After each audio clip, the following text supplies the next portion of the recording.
y nunca ejerció su profesión.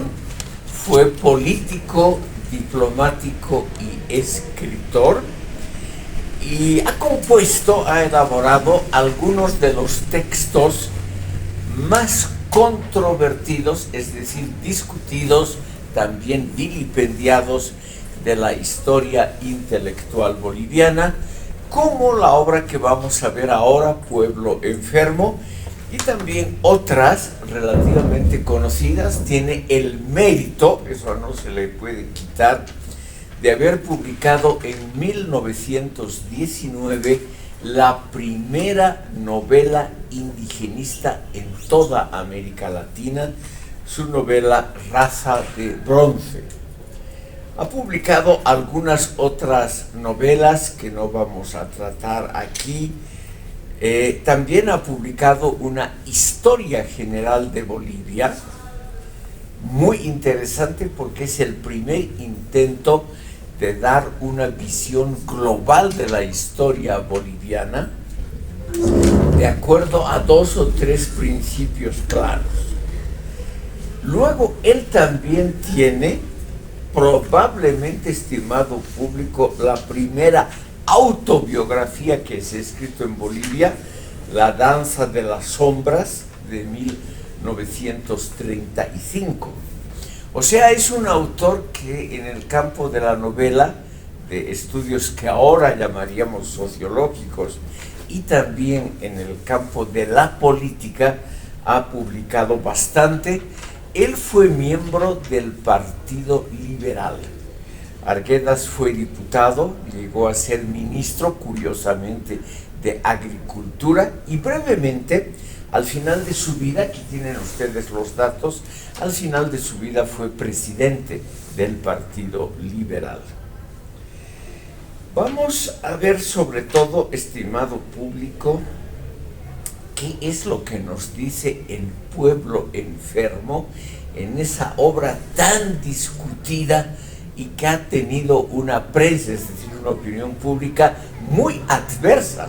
Y sin embargo es una obra que se sigue reeditando y leyendo. La editorial Juventud ya ha publicado más de 10 reediciones de esta obra. Quiere decir que, aunque no nos guste, toca algunos puntos interesantes de la estructura social boliviana. La obra de Arguedas nos muestra problemas de la identidad colectiva boliviana, de la estructura racial. Es uno de los primeros autores que se ha atrevido a hacer, por ejemplo, una especie de radiografía de la estructura étnica boliviana, y también algunos temas no tan conocidos, pero que nos muestran a un personaje por lo menos diverso. Alcides Arguedas es el primer autor, antes que Adela Zamudio, que tiene todo un capítulo en este libro Pueblo Enfermo sobre la emancipación de la mujer. En la época en que se ha publicado Pueblo Enfermo, 1909, las mujeres no tenían derecho al voto. Para un montón de actividades legales tenían que pedir el permiso del padre o del marido. Y Alcides Arguedas, y no estudiaban en la universidad, en esa época todavía no había mujeres en las universidades bolivianas. Alcides Arguedas tiene el mérito, en 1909, de haber proclamado la absoluta igualdad de ambos géneros y de haber pedido la emancipación total de las mujeres. Por ello, él fue muy amigo de Adela Zamudio. Como ven ustedes, un personaje altamente controvertido. Al principio de su carrera, hacia 1900, y al final tuvo algunos escritos donde hay uno que otro elemento racista. Eso no se puede quitar, que también tenía tensiones o ideas que hoy llamaríamos racistas y, naturalmente, hoy inaceptables. Por lo tanto, no es un autor que podríamos decir es un gran referente de la cultura boliviana, porque por esa tendencia, parcialmente, no en sus obras principales, de racismo, realmente él no contribuyó mucho a la identidad crítica boliviana. Pero en esta obra él nos pone un punto de vista que es común con su enemigo, con su adversario, Franz Tamayo, que es la tendencia a pensar de forma telurista, es decir, la tierra, el paisaje, conforma en gran parte la mentalidad del país. Él cree, por ejemplo, en esta obra Pueblo Enfermo, que el paisaje altiplánico, seco, agreste, muy montañoso, difícil de ser sometido por el ser humano, que ese carácter físico, montañoso, etcétera, ha contribuido a que la mentalidad colectiva boliviana sea igualmente agreste, cerrada, muy enfocada en sí misma, poco sociable, etc. O sea, esos elementos de telurismo, el paisaje define el carácter de la sociedad, también lo comparte con su adversario Franz Tamayo. Nacieron, como ustedes ven, en el mismo año, pero tuvieron carreras e ideas, aparte del telurismo, totalmente diferentes. ¿Qué es lo que propone este pensador que perteneció, eso es muy importante, al Partido Liberal? Aquí está, estimado público, lo que él propone, estos 4 puntos que están obviamente contrapuestos a los 4 principios de Franz Tamayo. Ustedes ahí pueden ver que desde fecha muy temprana, de esto hace más de un siglo, ambos autores han tenido una concepción sobre el origen y sobre el destino de la identidad nacional, que es totalmente diferente, y son 2 puntos de vista que todavía hoy se discuten.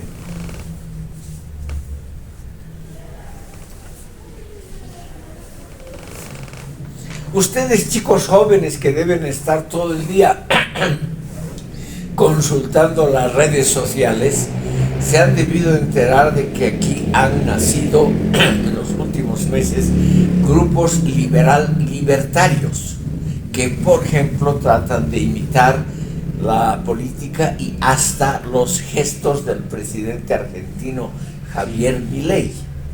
Y algunas de estas ideas, como el liberalismo y el cosmopolitismo, son ideas que han sido por primera vez en forma escrita, no oral porque eso ya había desde el siglo XIX, pero en forma escrita y fundamentadas teóricamente por primera vez en la obra aquí de Alcides Arguedas. Alcides Arguedas lo que propone para el país es la modernidad occidental. En cambio, Franz Tamayo lo que ha propuesto es la identidad nacional basada en los factores que vienen de muy atrás. En cambio, Alcides Arguedas ha creído que eso no lleva al progreso del país y que por lo tanto lo que hay que hacer no más es imitar lo que en otras regiones del mundo ha tenido éxito. ¿Y qué es lo que tuvo éxito? Por ejemplo, ya se notaba en 1909, cuando salió esta obra, el éxito modernizante de la Argentina y del Uruguay. Entonces, lo que propone Alcides Arguedas es imitar el modelo modernizador de Europa Occidental y del mundo occidental en general. Ese modelo basado en el capitalismo, la empresa privada, el libre comercio y el contacto estrecho con el mundo exterior, por ejemplo, con un fomento de las exportaciones y de la inclusión, muy tempranamente, de la inclusión de Bolivia en el mercado mundial, lo que hoy podríamos llamar el proceso de globalización.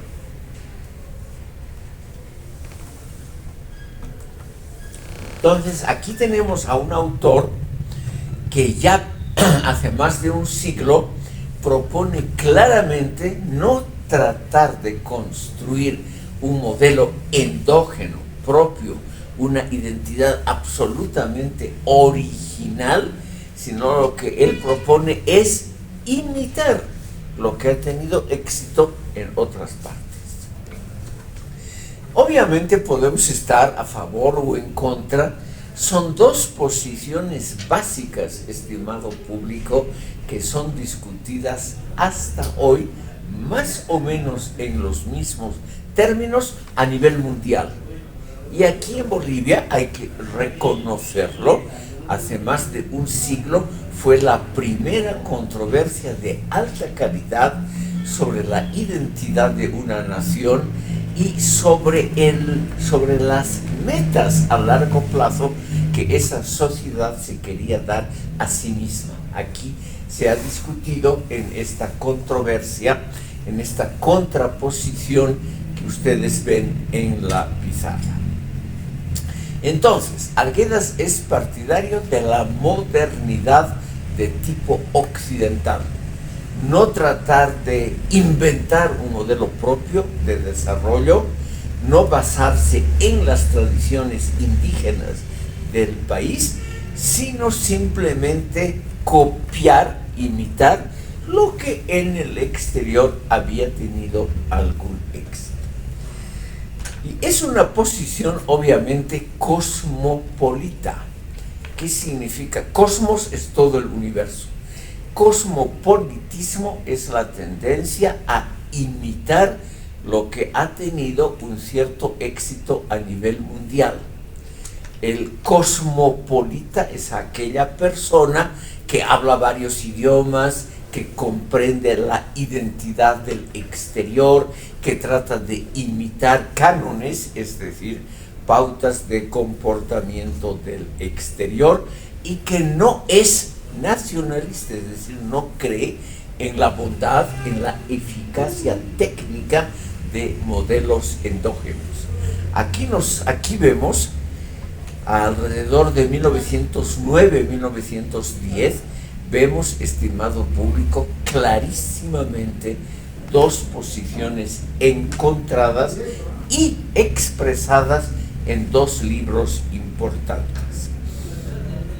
Obviamente él es partidario políticamente del liberalismo, o sea, de la libre circulación de ideas, capitales, la libre circulación de productos, etcétera, de libre comercio, como se decía entonces, y de libre cambio, la moneda boliviana para Arguedas, que no era economista y que no entendía mucho de economía, pero para él la moneda boliviana debía flotar en forma absolutamente libre, sin que tenga un precio fijado de antemano, es decir, sin que la moneda tenga, como ahora el boliviano todavía, una especie de control estatal sobre su convertibilidad en divisas extranjeras.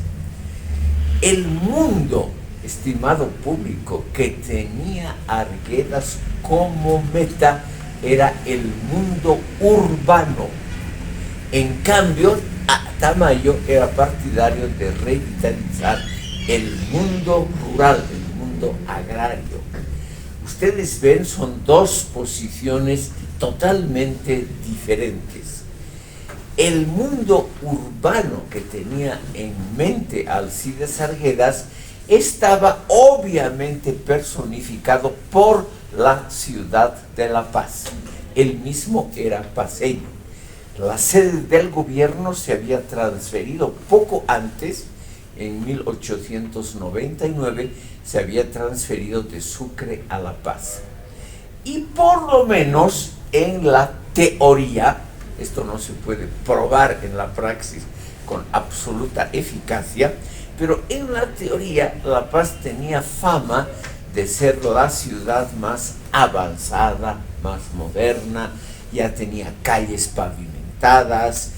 En 1909 ya había transporte público eléctrico, sí, estimado público, habían 3 líneas de tranvías en esa época, cosa que fue desmantelado alrededor de 1953, la red de tranvías de La Paz. O sea, tenía electricidad, agua corriente, alcantarillado, edificios un poco altitos, en fin, tenía ya el aspecto de una ciudad moderna, tenía varios periódicos cotidianos, como ya existía el diario, que persiste hasta hoy, ya había periódicos muy bien impresos como El Comercio, que lamentablemente no existe, ya existía el telégrafo, ya existía comunicación ferroviaria, en fin. Arguedas, como buen paceño y representante del Partido Liberal, él creía firmemente en la modernización técnica y social del país como meta normativa de desarrollo. Y como les decía, para los que han llegado tarde, la obra Pueblo Enfermo contiene un capítulo entero sobre la emancipación de la mujer. Esa es realmente algo no muy conocido, pero que por lo menos enaltece un poco esta figura muy vilipendiada, es decir, muy criticada, porque en algunos escritos, al principio y al final de su carrera, tuvo elementos racistas que hoy obviamente son inaceptables. Arguedas era partidario del universalismo en las metas de comportamiento, en las metas no solamente del comportamiento en líneas ideales, sino prácticas, por ejemplo, en lo que se debía consumir. En lugar de preferir en la comida los platos nacionales, él era partidario de importar recetas culinarias del exterior. En ese sentido, él era partidario de que los chicos en las escuelas no deberían aprender idiomas indígenas, sino deberían aprender, lo cual era el idioma, la lengua franca de las élites culturales de la época, era el francés. Entonces él creyó que el francés y en segunda medida el inglés debían ser los idiomas que aprendiera la juventud boliviana. Esas son las metas universalistas que él proponía. Y obviamente él era partidario, muchas gracias, él era partidario del individualismo y no del colectivismo. ¿Qué quiere decir el individualismo? El individuo para Arguedas tenía una dignidad superior al Estado. El Estado estaba por el individuo, tenía vida a causa del individuo. El Estado debía servir al progreso, al bienestar, al desarrollo del individuo y no al revés. Ven ustedes, hay una especie de comunicación lógica entre todas estas figuras.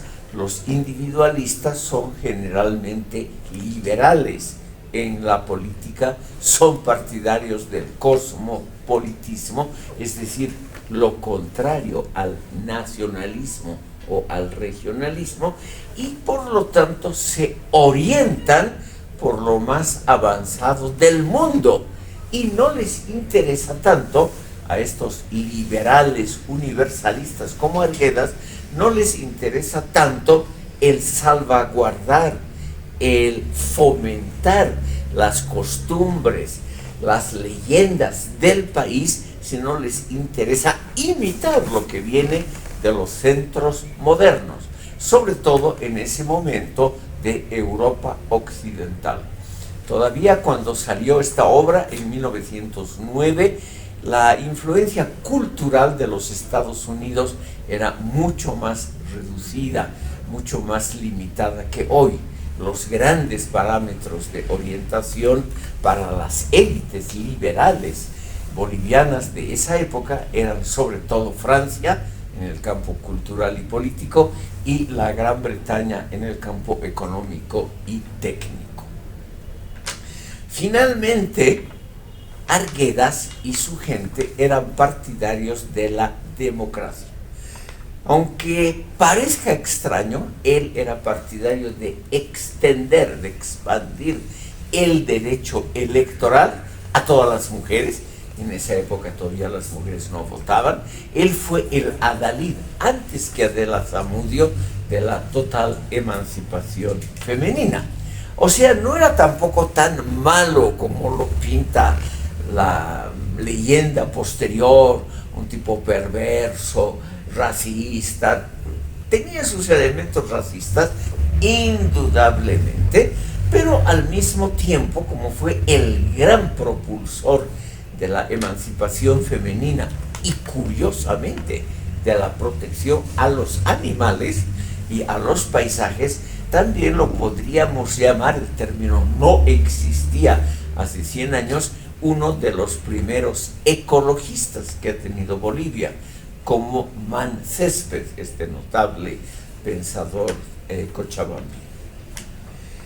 Vemos entonces, estimado público, las cualidades como metas normativas para el desarrollo que propugnaba Alcides Arguedas como la cabeza pensante del movimiento liberal en Bolivia.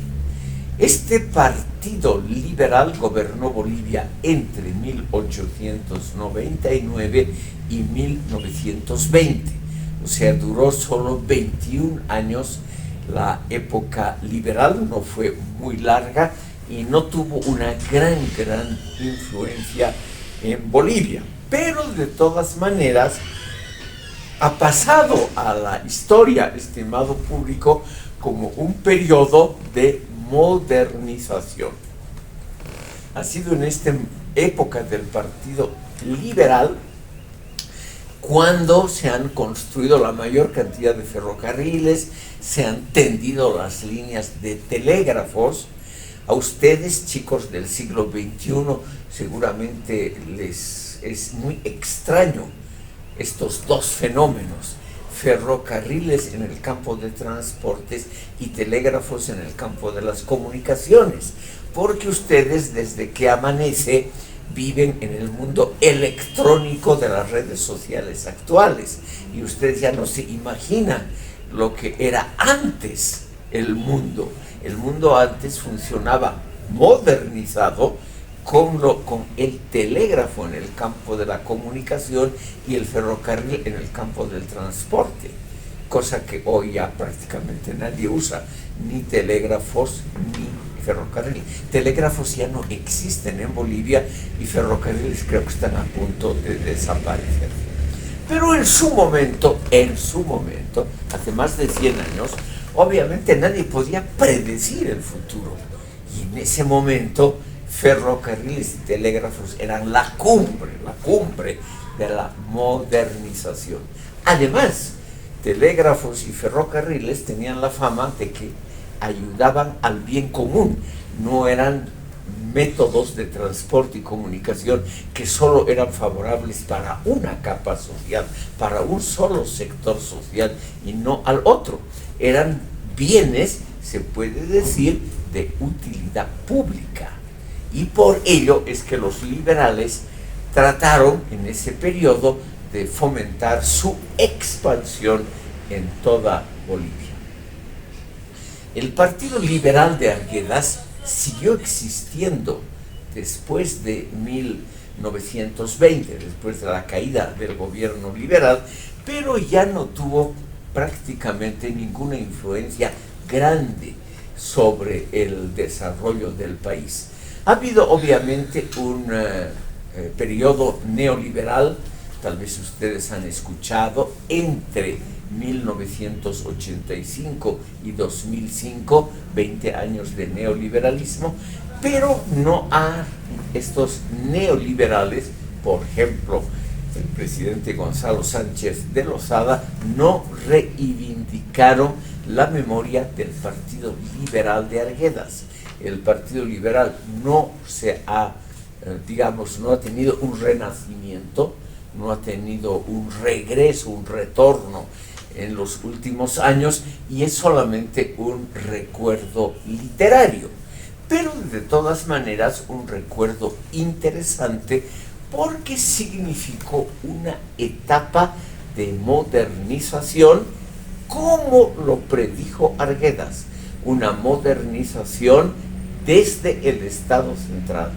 O sea, no fue una idea solamente de algunos intelectuales o de algunos aficionados a tertulias alrededor de 1909, cuando apareció Pueblo Enfermo, sino que fue un movimiento relativamente fuerte. Alrededor de 1900 realmente no hubo una clara oposición a la modernización liberal. Fue una cosa aceptada como positiva por todos los sectores sociales. Quisiera mencionarles un elemento más de la obra de Alcides Arguedas que tiene que ver con lo que hoy llamamos sociología. Y esto está conectado con el título del libro.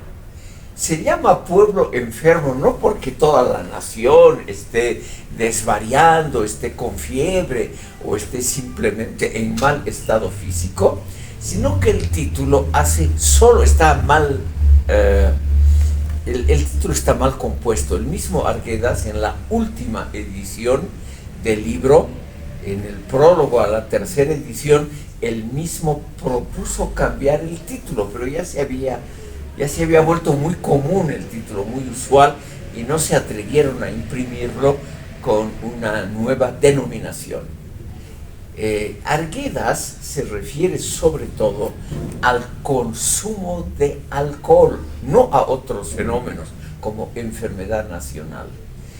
Tiene el mérito en el libro Pueblo Enfermo en haber presentado las primeras estadísticas sociales de carácter comparativo. Ustedes saben que hoy en día en las ciencias sociales y sobre todo en la sociología se usan muchísimo las estadísticas en el campo educativo, en la salud, en todos. Se pueden hacer estudios bien fundamentados con cifras que muestran algo de la realidad social. Arguedas, esto hay que admitirlo, fue el primer pensador boliviano que usó estadísticas para fundamentar una idea. ¿Qué es la estadística que usó además profusamente en su libro? El consumo de alcohol comparado con el consumo en otros países.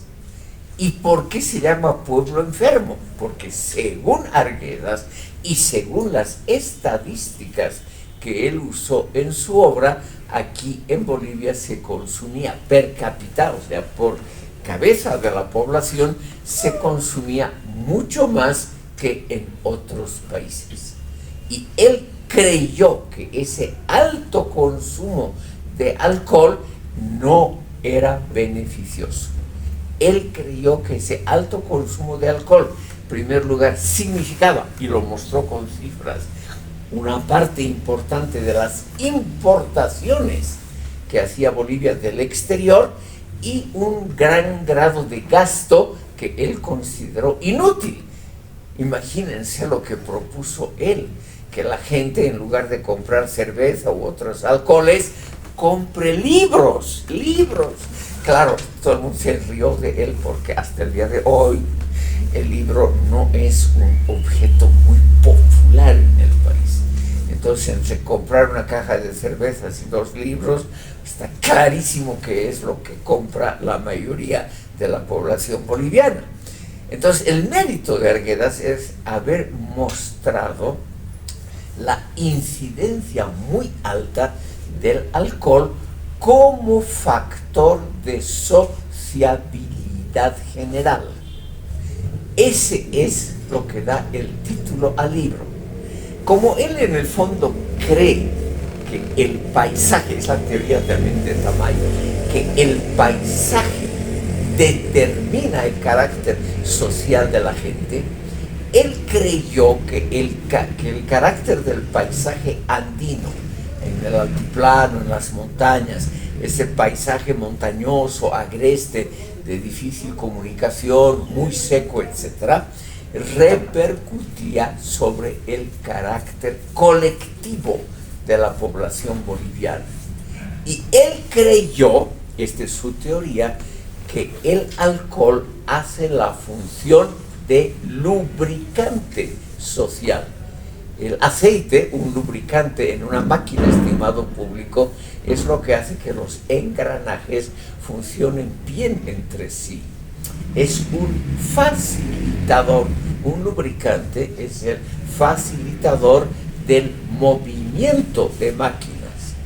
Y Arguedas creyó que el alcohol, como lubricante social, como elemento de sociabilidad, es lo que facilita el intercambio social y el acercamiento entre bolivianos que, según él, son gente agreste, es decir, de carácter cerrado sobre sí mismos.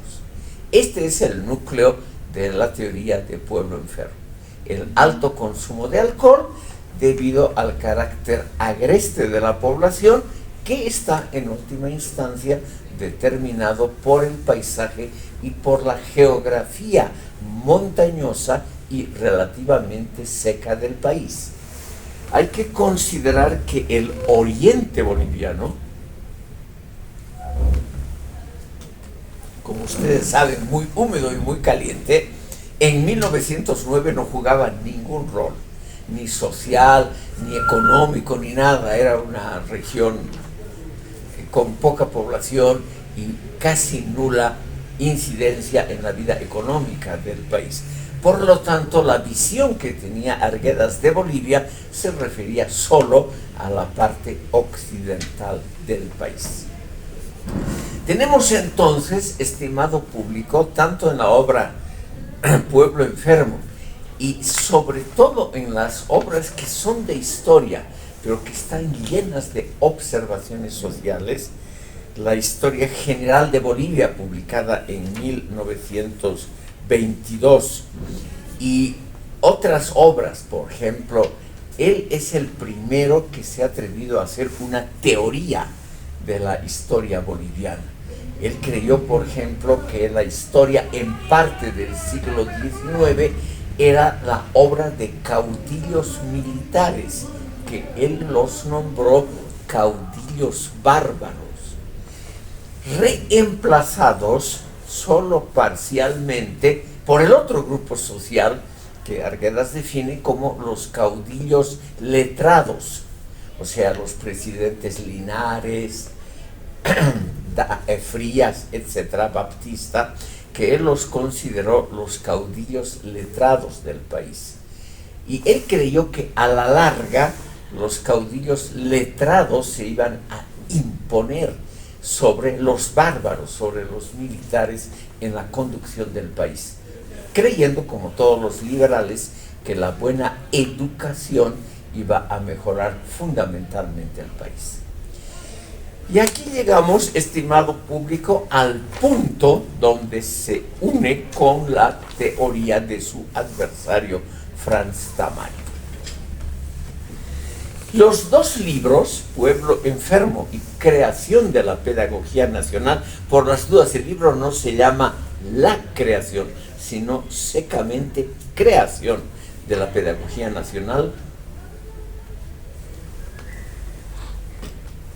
Los dos libros tienen que ver con la reforma estrella del Partido Liberal en la primera década del siglo XX. Por eso permítanme una breve mención de esa reforma. El gobierno liberal, a partir de 1900, trató de contratar a especialistas extranjeros para que Bolivia mejore su educación, con la idea de todos los liberales de América Latina de que la educación es el camino más fácil al progreso. Ustedes, al perder su tiempo en la mañana a esta tempranísima hora, a las 9, viniendo aquí y aburriéndose, ustedes son parte de esa idea de que la educación abre el camino al progreso, tanto individual como colectivamente. Por si no, ustedes no estarían aquí perdiendo su tiempo y aburriéndose, ¿no es cierto? Ustedes sacrificadamente me aguantan porque ustedes creen que un poquito de educación no está mal y que puede significar un avance social. Esa idea era una de las ideas centrales del Partido Liberal. Y el Partido Liberal contrató una misión belga para que venga a modificar la educación boliviana.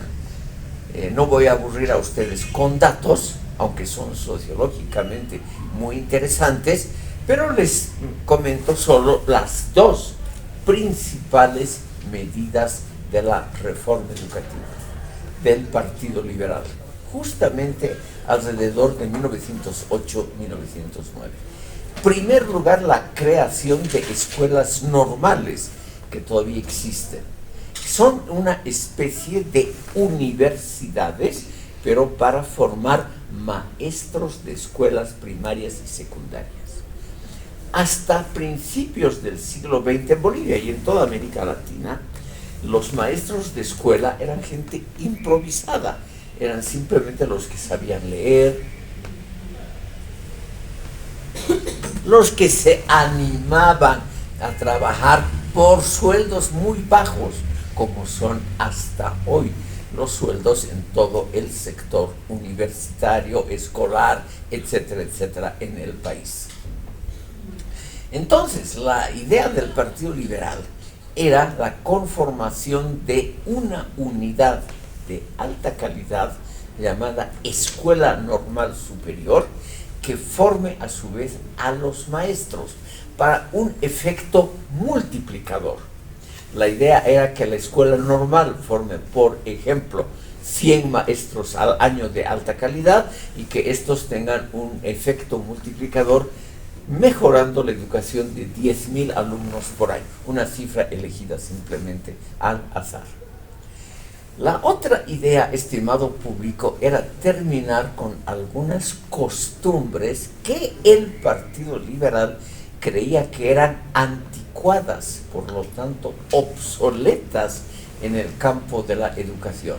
Por ejemplo, clases mixtas de chicos y chicas, de hombres y mujeres en la misma aula. La Iglesia Católica, con perdón de los católicos practicantes entre ustedes, con perdón de ellos, la Iglesia Católica se opuso fervientemente hasta el último instante a la educación mixta. Por ejemplo, en esta aula que están representadas chicos y chicas, bajo la idea de que ello produce una tentación que lleva directamente al pecado. Si estemos por que ustedes se pueden reír hoy, 100 años después, pero la Iglesia Católica y sobre todo los círculos de señoras conservadoras creían que la cohabitación permanente entre chicos y chicas varias horas al día iban a producir situaciones de pecado, o sea, de contactos indebidos entre ambos sexos. Y eso la Iglesia combatió muy intensamente. fracasó la iglesia, pero no hay duda que fue un combate muy duro hasta que se comprendió que la educación mixta era simplemente inofensiva y que más bien los chicos aprendían algo del comportamiento femenino y viceversa al estar ambos géneros representados en una misma sala, en una misma aula. Otros elementos de la educación, estimado público, no voy a mencionar a ustedes porque no corresponden directamente a problemas sociológicos, pero son muy interesantes. Por ejemplo, el hecho de que la misión, que fue una misión belga, decidió que la educación física era importante. En esa época no habían clases de gimnasia, deportes, etcétera, en las escuelas. La idea griega clásica, mente sana en cuerpo sano, no se conocía. Entonces la misión belga, que es uno de los elementos más criticados por Tamayo, trató de impulsar también la instauración de cursos obligatorios de gimnasia, deportes, etcétera, en las escuelas. También, por ejemplo, la inclusión de materias artísticas, cosa que no había en las escuelas bolivianas, por ejemplo, en el siglo XIX. Clases obligatorias, tal vez han tenido ustedes, artes, trabajos manuales, canto, música, todo eso no había en el siglo XIX. Y luego la educación tenía que ser racionalista, es decir, con un peso preponderante en materias que a poca gente gustan, como matemáticas, física y química, ¿no? En lugar de ser solamente una cosa donde se enseñe religión y letras, tenía que haber un peso más importante en materias técnicas. Luego, otro sistema de exámenes, en fin, eran varias modificaciones que propuso la reforma educativa, que fue altamente alabada por Arguedas y criticada por Franz Tamayo. Permítanme, estimado público, unas palabras sobre Franz Tamayo para ver justamente la calidad del debate entre ambos. Franz Tamayo nació en el mismo año que Arguedas, en 1879, y murió en 1956. Él fue un personaje literariamente mucho más interesante que Arguedas. Un gran poeta. Arguedas nunca compuso un solo verso. En cambio, Tamayo, que aparecía en los billetes de corte mayor, en los billetes de 200 bolivianos hasta hace poco, es considerado como uno de los poetas más grandes que ha dado Bolivia: las Prometeidas, las Oceánides, los scherzos, los nuevos Rubaiyat, etc. Son obras obligatorias de lectura en los colegios bolivianos, cosa que no gusta mucho a los alumnos, pero no hay duda que ha sido un gran poeta. Además, ha sido político Franz Tamayo. Tal vez esto no es muy conocido. Él fue el fundador del Partido Radical, opuesto a los liberales. Durante el gobierno liberal, que duró, como dije, entre 1899 y 1920, Franz Tamayo fundó la única oposición que había, el Partido Radical. Luego se fundó el Partido Republicano, que terminó destituyendo al Partido Radical en el gobierno. Y este Partido Radical fue muy pequeño, pero fue un semillero de elementos y talentos políticos. Por eso es importante. Como era un hombre rico, era propietario de grandes haciendas en el altiplano y en los yungas, Franz Tamayo en su vida nunca tuvo que trabajar. Era hijo de un banquero. En esa época no habían bancos como ahora. El padre de Franz Tamayo era Isaac Tamayo, un hombre muy conocido en el campo de los negocios y también de la política. Don Isaac Tamayo, el padre de Franz, fue miembro distinguido del Partido Conservador, que había gobernado 20 años antes del Partido Liberal. Y en su juventud fue melgarejista, don Isaac Tamayo. Franz Tamayo tuvo una educación extremadamente esmerada, como hijo de una de las familias más ricas del país. Fue muy joven a Europa, se casó en primer matrimonio con una francesa y además de poeta, estimado público, se dedicó mucho más que Arguedas, se dedicó intensamente a la política. Por ejemplo, durante la Guerra del Chaco, en 1934, Franz Tamayo fue elegido por voto popular como presidente de la República. No pudo tomar posesión de ese cargo por el golpe de estado militar llamado el Corralito de Villamontes en 1934. Pero él fue elegido presidente del país, nunca pudo ejercer.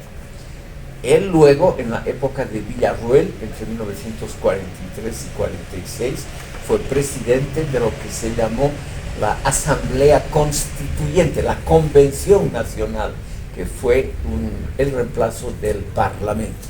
Fue, es decir, un tipo que en la política fue muy, muy activo, casi siempre apoyado, al contrario que Arguedas, por los sectores nacionalistas del país. Veremos entonces la obra de Franz Tamayo. Él tiene un solo libro que podríamos calificar de ciencias sociales, que es la creación de la pedagogía nacional. Aquí tengo la edición original. Y este libro, estimado público, es una de las obras básicas del pensamiento social boliviano, por lo tanto también de la sociología, y por eso le tenemos que dedicar unos minutos. La creación de la pedagogía nacional apareció como editoriales del periódico El Diario existe todavía hoy, en 1910, y en el fondo como respuesta al libro de Arguedas que se había publicado un año antes, Pueblo Enfermo. La creación de la pedagogía nacional es sobre todo una crítica al proyecto liberal de reforma educativa. Esa es la excusa. Pero sobrepasa largamente esa primera intención. Y nos propone Tamayo en este libro una visión completamente diferente de la liberal. En primer lugar, él se opone a las medidas modernizantes de la reforma liberal, por ejemplo, a la instauración de gimnasia o deporte en los cursos. Y dice, es el intento, la reforma educativa, de convertir a los jóvenes bolivianos en jóvenes suecos que hacen gimnasia todos los días, una cosa absolutamente inútil para la formación de la juventud. Él está en contra de convertir a los bolivianos en jóvenes suecos. Entre paréntesis, aclaro, la gimnasia sueca se puso de moda en todo el mundo porque era una gimnasia sin aparatos, o sea, una gimnasia barata, solamente de ejercicios corporales sin aparatos, o sea que podía hacerse en aulas muy simples. Por eso es que esa gimnasia sueca, ejercicios sistemáticos corporales, pero sin aparatos, sin estadios, sin salas especiales, era una cosa ideal para escuelas pobres. Tamayo creyó que la instauración, es solamente un ejemplo de los muchos que él da en la pedagogía nacional, Él creyó, estimado público, que la instauración de esa gimnasia sueca iba a hacer olvidar a los jóvenes bolivianos su identidad y que los iba a convertir en jóvenes cosmopolitas iguales, es decir, igualmente despreciables que en el resto del mundo. Él creyó que se iba a perder la identidad nacional, que se iba a diluir la esencia de lo boliviano por medio de la instauración de una educación basada en métodos modernos, es decir, cosmopolitas, es decir, universales.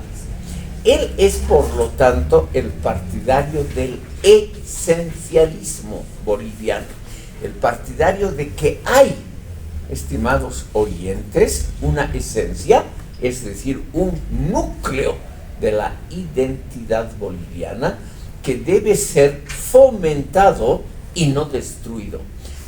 Bolivia no debe ser igual al resto del mundo, no debe adoptar metas pedagógicas, políticas, técnicas, lo que sea, de todo el mundo, sino debe cultivar su esencia identificatoria, es decir, lo que distingue a Bolivia del resto de la humanidad.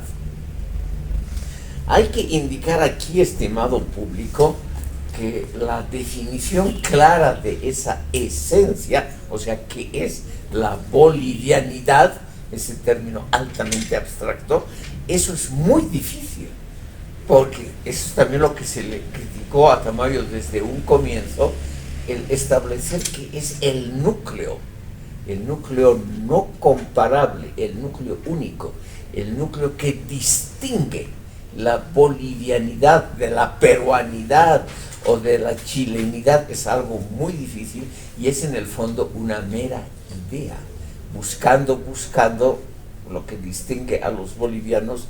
No es algo que sea realmente diferente a todo el resto de la humanidad, porque todo el resto de la humanidad tiene costumbres, metas de desarrollo muy similares entre sí. Pero Tamayo creyó desde un comienzo que existe algo único, algo que distingue, que separa a la bolivianidad de toda otra identidad, y que esa esencia debía ser cultivada, una esencia que estaba en peligro de desaparecer por la reforma educativa con parámetros modernos universales.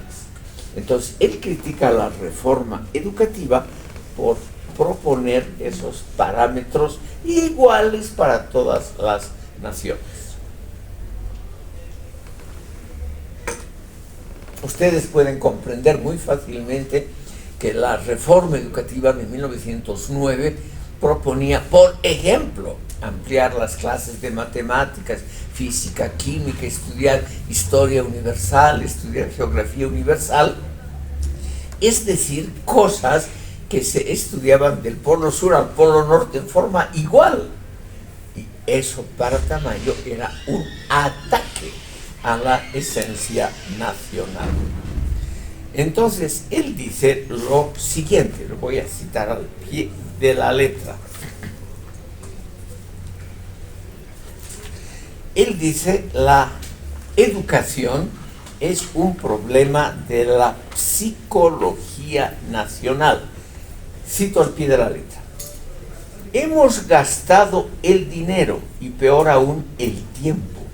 Hemos hecho infinitos reglamentos y diversas fundaciones, y el magno problema educativo, mientras tanto, ha quedado intacto e irresuelto. Nuestro problema pedagógico no debe ir a resolverse en Europa, ni en Bélgica, ni en parte alguna, sino en Bolivia. La cuestión de instrucción que supone antes la cuestión educativa, mucho más trascendente, es sobre todo un problema, y aquí subraya, de altísima psicología nacional. ¿Podría usted hacer circular esta lista? Muchas gracias. Por favor, estimado público, un breve paréntesis. La dirección de la carrera está muy preocupada porque no solamente en este curso, sino en todos los cursos optativos, la presencia de los distinguidos alumnos y alumnas ha bajado considerablemente. La dirección de la carrera me pide, es decir, me instruye que haga circular en cada sesión una lista de asistencia que va a tener una pequeña incidencia sobre la nota final. Es decir, cuanto más asisten los alumnos, mejora la nota. Esto es, estimado público, una cosa muy tradicional. La reforma educativa liberal se hubiera opuesto a este tipo de controles. Pero como viene de arriba ese instructivo, yo no tengo más remedio que hacer circular una especie de lista de asistencia. Señorita. ¿Tenemos algún permiso médico? ¿Le podemos traer el justificativo? Claro, de eso no hay ningún problema. Pero lo interesante es que este curso, como muchos similares, tiene arriba de 20 inscritos y yo nunca he visto 20 alumnos en sala. ¿Qué quiere decir esto en buen castellano? Que la mayoría de los alumnos no asiste en forma presencial.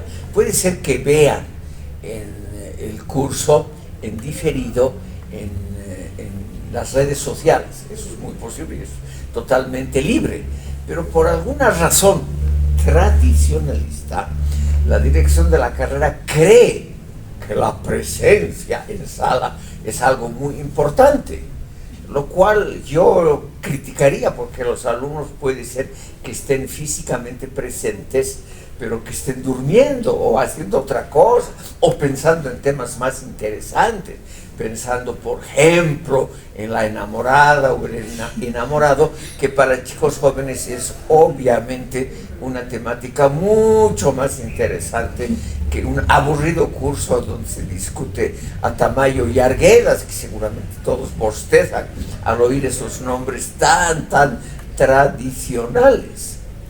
Yo simplemente me rijo por la instrucción de arriba de tener que obligar a ustedes a poner su nombre en una hoja de papel. Muchas gracias por hacerlo.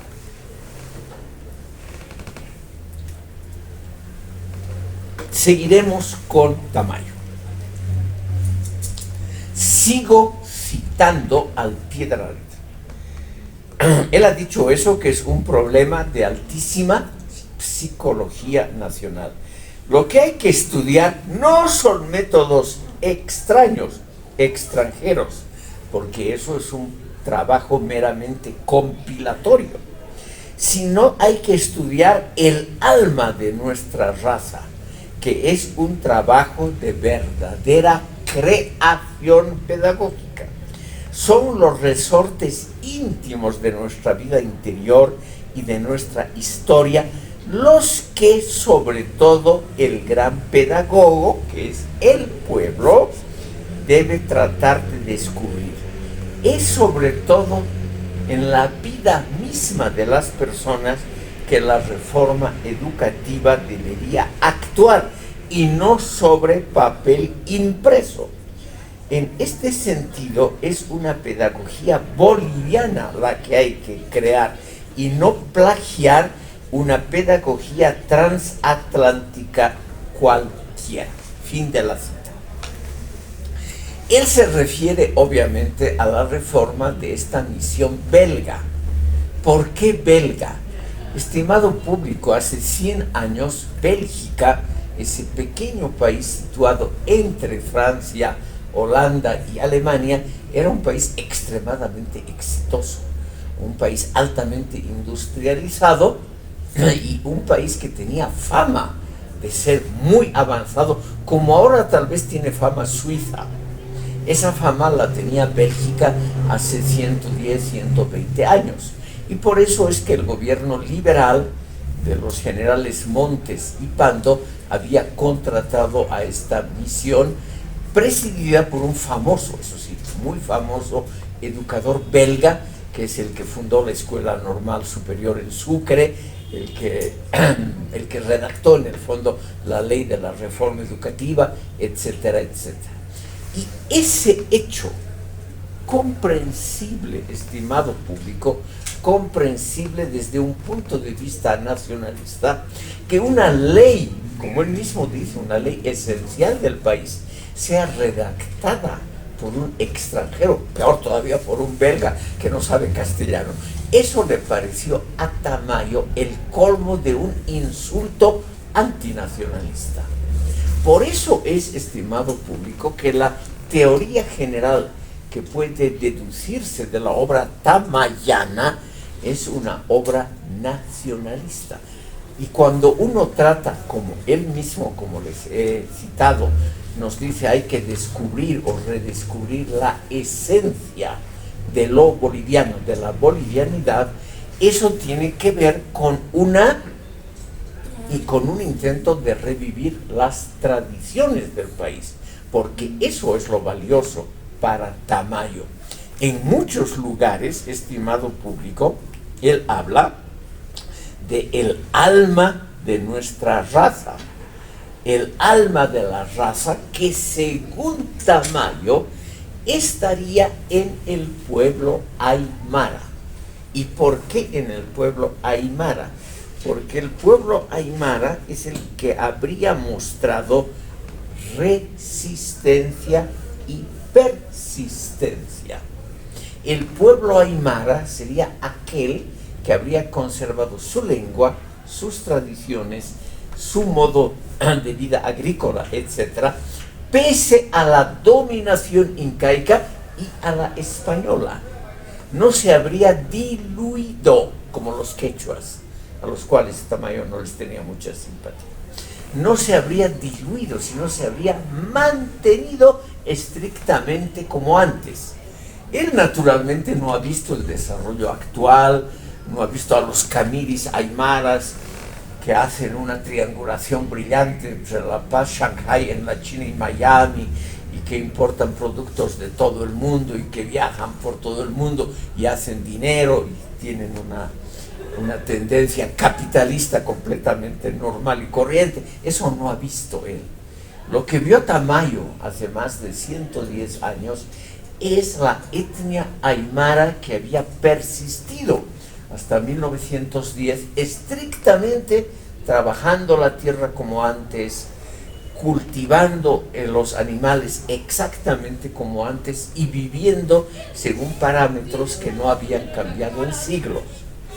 La tradicionalidad, estimado público, es el mantener, preservar ese modo de vida de antes, porque eso, según Tamayo, o sea, la esencia de una nación, de un pueblo, eso es lo valioso que hay que mantener. Y los aymaras habrían sido el pueblo, reitero, de la persistencia y de la resistencia. Les voy a citar otra palabra muy interesante que nos va a aclarar esto. Cito al pie de la letra. El indio, así sirva o gobierne, siempre mantiene la misma cualidad de su raza, la suficiencia en sí mismo, la suficiencia que en medio de su depresión histórica, la conquista, de su indignidad, de su pobreza, se ha mantenido, pese al aislamiento histórico, a la hostilidad de los otros sectores sociales, al desprecio de los imbéciles. Estoy citando al pie de la letra. La propia suficiencia de los aymaras lo ha hecho al indio aymara autónomo, fuerte y autodidacta. Él es, esta es la frase más famosa de este libro de la Pedagogía Nacional, El indio es el verdadero depositario de la energía nacional. El indio es el único que en medio de esa chacota universal que llamamos república, toma a lo serio la tarea humana por excelencia: producir sin quejarse, producir incesantemente, ya sea en las minas o en el campo, sin quejarse, y subsistir sin ayuda alguna. Entonces, ¿qué hace el indio por el Estado? Todo. ¿Qué hace el Estado por el indio? Nada.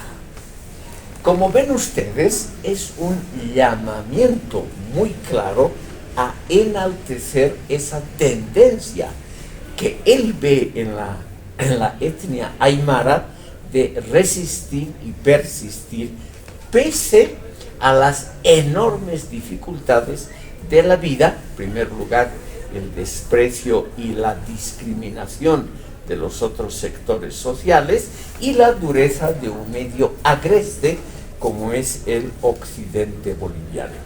Entonces el indio resulta ser el depositario de la energía nacional, y al ser el depositario, estimado público, el indio, es decir, la mayoría de la población boliviana, no necesita una reforma educativa extranjerizante, necesita perseverar en su misma esencia.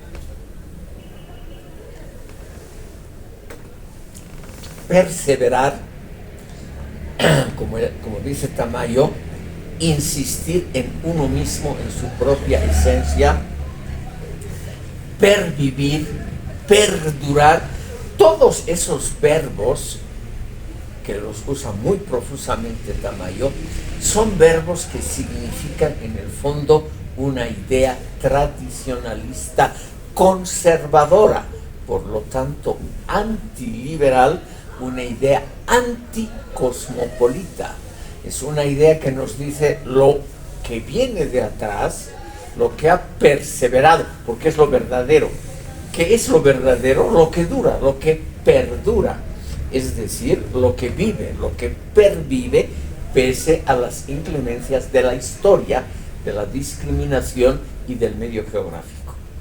Esos verbos perdurar, persistir, preservar, nos muestran un carácter conservador, un carácter tradicionalista, que para Tamayo, a pesar de haber sido un personaje de ideas de izquierda para su época, es al mismo tiempo partidario de ideas conservadoras. Nada raro, en todo el mundo, estimado público, los conservadores pueden tener tendencias izquierdistas, pero les gusta preservar una identidad nacional que ellos creen que es el núcleo rescatable de cada sociedad y de cada país.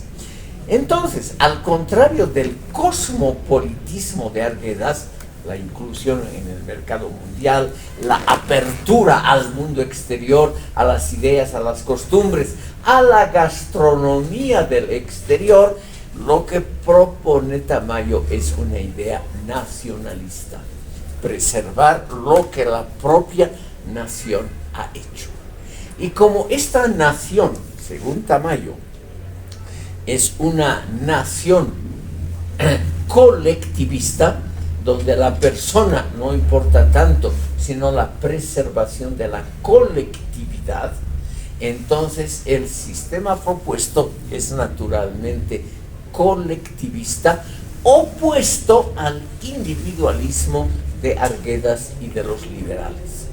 Entonces ven ustedes, estimado público, cómo dos pensadores del siglo XX al comienzo, dos conservadores, han logrado en estas dos obras, Pueblo Enfermo y la creación de la pedagogía nacional, hacer un debate implícito. No fue un debate abierto, no fue así que Tamayo y Arguedas hayan discutido sus puntos de vista delante de un público, no, sino que han discutido por medio de publicaciones. Y no, naturalmente, estimado público, lo que salta claramente a la vista aquí es la defensa de lo tradicional, del nacionalismo, del colectivismo y de regímenes populistas que siempre apoyó Tamayo, como por ejemplo Villarroel, Bush, etcétera. Él fue, para los que han llegado tarde, presidente de la Convención Nacional entre 1943 y 46, regímenes populistas nacionalistas. Y en cambio, Arguedas apoyó siempre al Partido Liberal y a la inclusión del Partido Liberal en regímenes que hoy llamaríamos ligados al capital transnacional. Arguedas, por ejemplo, se hizo pagar la edición de la Historia General de Bolivia de 1922 por la Fundación Simón Patiño. Y eso le ha quedado hasta hoy como mácula, es decir, Arguedas al servicio de Patiño. En cambio, Tamayo al servicio de la nación popular. Por eso es, estimado público, la diferencia posible entre individualismo, liberalismo, modernización acelerada y la idea conservadora de Tamayo. Como estamos por terminar, permítanme otra cita del libro de Tamayo. Él dice lo siguiente: por una ley imitativa, el indio letrado, o sea, el indio que asiste a la escuela o a la universidad, pierde, estimado público, pierde gran parte de sus ventajas personales y sociales. Ya hemos visto rápidamente lo que la escuela hace del cholo y de qué manera modifica su naturaleza. El indio que ha pasado por la escuela ha sufrido la misma pérdida. O sea, ¿qué es lo que ha perdido el indio? Aquí voy a citar otra vez textualmente. La pérdida que el indio hace cuando está en la escuela es la pérdida de la sobriedad, de la paciencia y del trabajo, es decir, de las cualidades principales de la raza indígena. El indio, cuando se ha vuelto un letrado, por contagio natural, acepta las desventajas de la vida urbana. Y luego la famosa frase que citó al pie de la letra: la escuela hace del ser infinitamente grave y respetable que era a los ojos de los sabios amautas, se convierte en un mono vicioso, ambicioso e insustancial, que es el indio que se convierte en el elector, o sea, en el que elige, en el elector normal de la sociedad boliviana. Fin de la cita. Entonces, estimado público, lo que tenemos aquí es una visión nacionalista, tradicionalista, aparentemente defensora de la esencia indígena, pero en el fondo un espíritu conservador que no quiere que los indígenas vayan a la escuela y aprendan algo, porque se convertirían, como dice Tamayo, en los ciudadanos normales, es decir, en esos monos, así los dice Tamayo, en esos monos que se dedican a las actividades normales de la colectividad boliviana. Él quiere preservar justamente la sobriedad, la resistencia, la frugalidad de los indígenas aymaras, que él cree que son las virtudes esenciales del pueblo. Estimado público, aquí como son las 10:30 tenemos que finalizar. Yo les agradezco mucho por haberme escuchado hoy.